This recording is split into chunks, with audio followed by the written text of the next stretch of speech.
আজকে প্রথম থেকে তোমরা শেষ পর্যন্ত দেখো আমি কি রান্না করছি।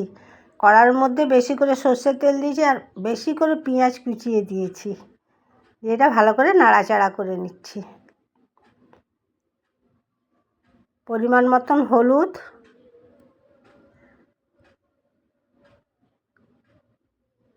দিয়ে একটু ভালো করে নাড়াচাড়া করে নিই। এবার পরিমাণ মতন লবণ দিয়ে দিলাম, যাতে পেঁয়াজটা তাড়াতাড়ি নরম হয়ে যায়। দিয়ে ভালো করে ভাজা ভাজা করে নিচ্ছি। এবারে আদা বাটা থেতো করে নিয়েছি, বাটিনি, আর রসুন থেতো করে নিয়েছি কুচিয়ে, কাঁচা লঙ্কা দিয়ে দিয়েছি। দিয়ে ভালো করে নাড়াচাড়া করে নিলাম। এই ওইদিকে লোটে মাছটা আমি ভালো করে ধুয়ে জল ঝেড়ে রেখেছিলাম, সেটা এর মধ্যে দিয়ে দিলাম। এটা 500 লোটে মাছ আছে, তার জন্য আমি অতটা পেঁয়াজ দিয়েছি। দিয়ে ভালো করে নাড়াচাড়া করে নিচ্ছি।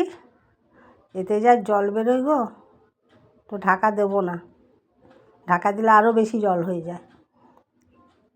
তো লঙ্কার গুঁড়ো দিয়ে ভালো করে নাড়াচাড়া করে নিয়েছি। দেখো অনেকটা জলই শুকিয়ে গেছে, তাও আরও নাড়তে হচ্ছে, নাহলে আরও জল জল আছে। এবারে ভাজা ভাজা হয়ে গেছে। কুচিয়ে রাখা ধনে পাতা না দিলে না গন্ধটা বেশ ভালো হয় না। আমার হয়ে গেছে, আমি নামিয়ে নিয়েছি। তোমরা দেখে বলো কেমন হয়েছে, আর তোমরা কেমন আছো। আশা করি তোমরা ভালো আছো, ভালো থেকো, আমিও ভালো আছি গো। আমার ভিডিওটা এখানে আমি শেষ করলাম। Tata bye bye. পরের ভিডিওতে দেখা হচ্ছে। আজকের মতন